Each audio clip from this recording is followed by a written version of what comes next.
Alright, so for today's out-of-box review, we're going back 30 years to the original Star Trek motion picture USS Enterprise.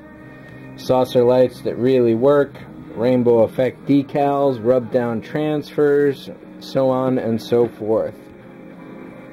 I wasn't sure if this was really going to be the original, but indeed it is. The box is a little beat here, obviously. But one of the funny things here is that it says you don't have to paint it, but if you do, you should follow these pictures. And of course, they show the model itself. These might be the original ship, but that's clearly the model there. So let's take a look at this. This is pretty much everything that the original came with. And if you're looking around for different Enterprises and you want to know if you've got an original, here's how you tell.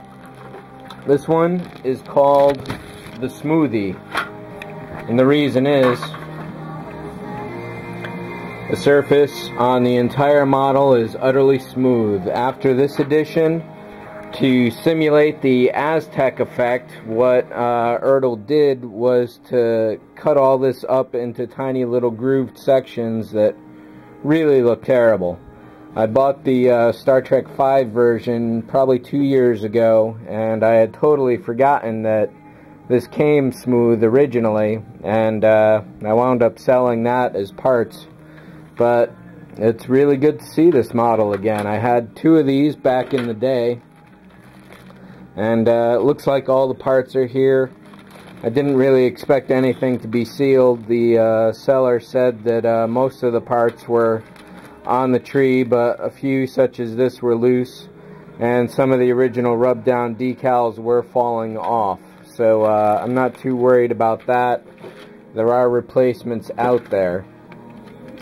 One of the things I didn't expect was to see this again. I had remembered this poster because this one is making the rounds, but I had this one, which was an original chrome Mylar, which was pretty cool, and 30 years ago when I was 10, and then I had completely forgotten about this one as well.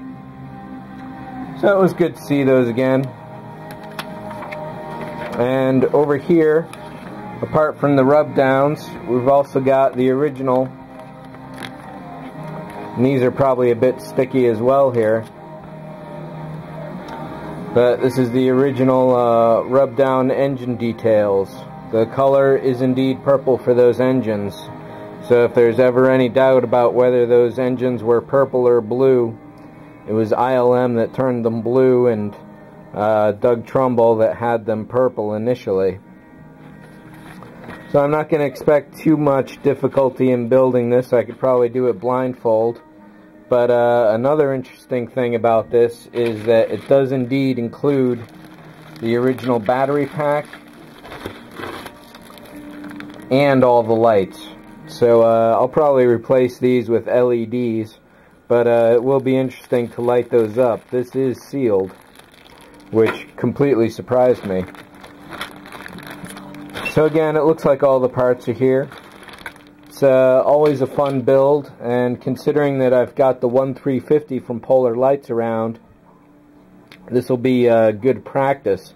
And maybe I'll do this one as the Enterprise or a different ship. We'll see about that. I'll probably do it as the Enterprise and build the other one as the Enterprise as well. So I'm thinking that's pretty much it. It's a short review, not much to really see here.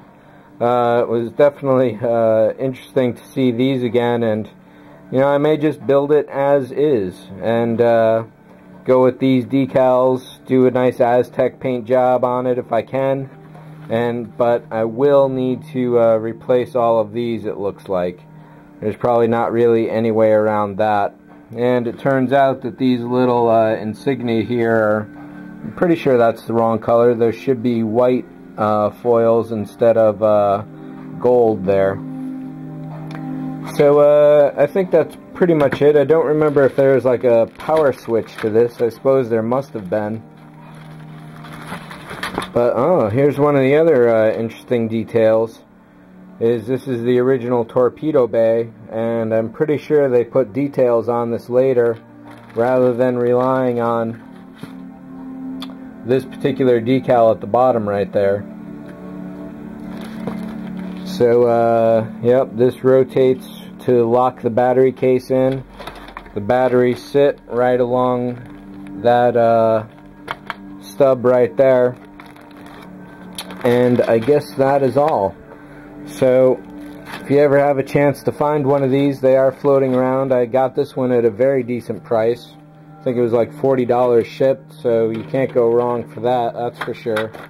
And this will be on my shelf for a little while, but when I build it up, I will certainly be doing some video of it, and maybe I'll even try and do a casting of the parts so that I could build more than one, because this does not exist anymore like this. If I think Polar Lights owns the license to this now, and if they were to redo this, it would cost them a hell of a lot of money to remake the master molds, because Ertl, AMT, I think even Matchbox owned this back in the day.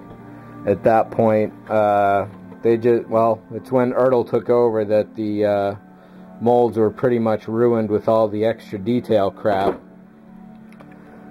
So that's it. Oh, hey, there's no little phaser banks here.